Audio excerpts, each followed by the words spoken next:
Hey everybody, it's Vivian. I'm back on the potty.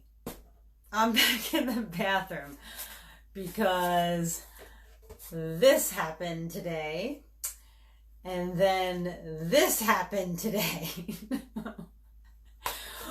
It sucks when you run out of both things and no replacement or backup is within reach. So normally my within reach items are behind me here.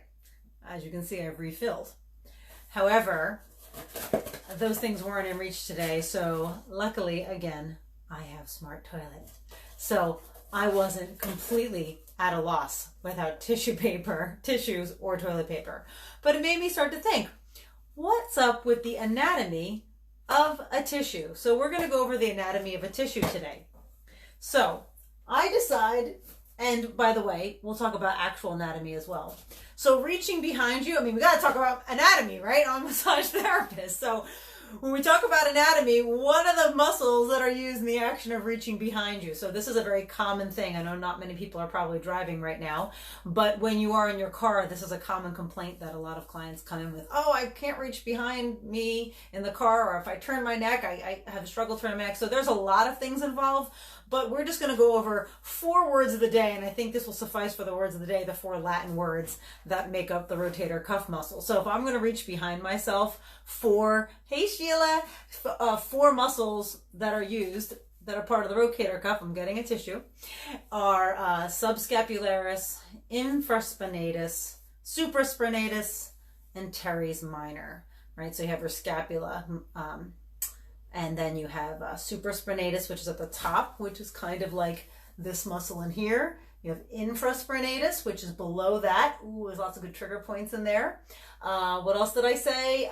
Teres minor, which is on the side, and subscapularis, which is under your scapula. Now, that's a pretty sensitive area that we do get into, and it's like going through the armpit when you get it, but it does relieve a lot of problems for people when we do work that area for them. So I just wanted to talk about that. Hey, Lisa, how are you? Oh, thank you so much. I love you. But what I've been experiencing is not gonna say problems, but because I'm doing a lot of sewing, which I have to get back to again, I'm getting a little stressed out. Hey, Sean. Hey, Vina. Making masks, but I'm noticing that while I'm standing making masks, I'm doing a lot of looking down because I'm doing a lot of ironing. So another set of muscles that are getting a lot of work are the rhomboids, right? So the rhomboids are those muscles that pull the scapula back, right? So oftentimes these are overused and really tired for people because our body's always working to pull us back into place because, love you too, even I can't spell. Okay. So they're always working to pull us back into place, pull our frame to help us stand up straight, and they're really often just so tired. But we can stretch them both ways. So you can squeeze them back to kind of over contract them to give them a little relief. Maybe I'll stand up here. I can show you guys. You can put your arms together and push out. So you're going to overstretch those and then tuck your chin in a little bit like that.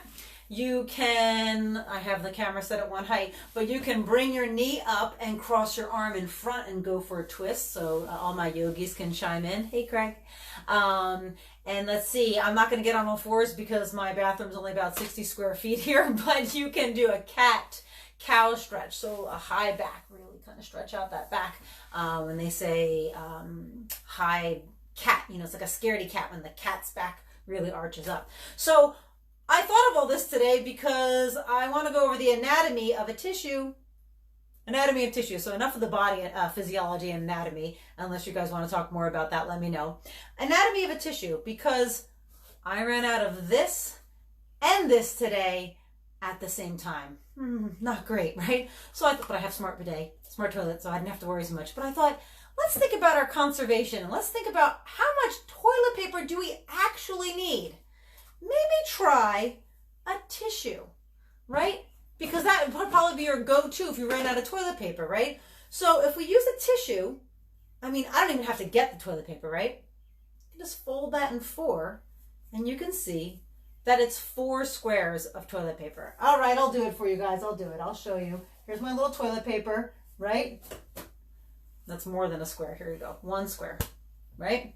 And don't worry, I'm saving all these, okay? Look, 1 square is to 1/4 of toilet paper, 1 tissue.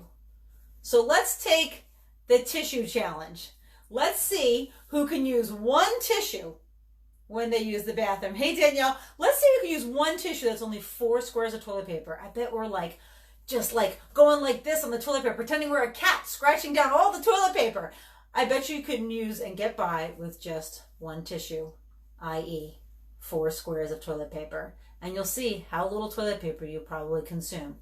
With the addition of a smart toilet, you guys are going to have it made and have a great time in the bathroom. All right, that's it for the anatomy of the body and the anatomy of a tissue. Got to get back to making masks. Hope everybody's doing great out there. Hey, Garrett. Oh! If I can lift my leg above my head, I'd show you the crazy socks that I'm wearing. That's my crazy sock touch football partner. All right, I remember. Thank you all for watching. I'd love to see you all chime in and dissect your anatomy of the tissue in the bathroom. I'll see you guys. Have a great night.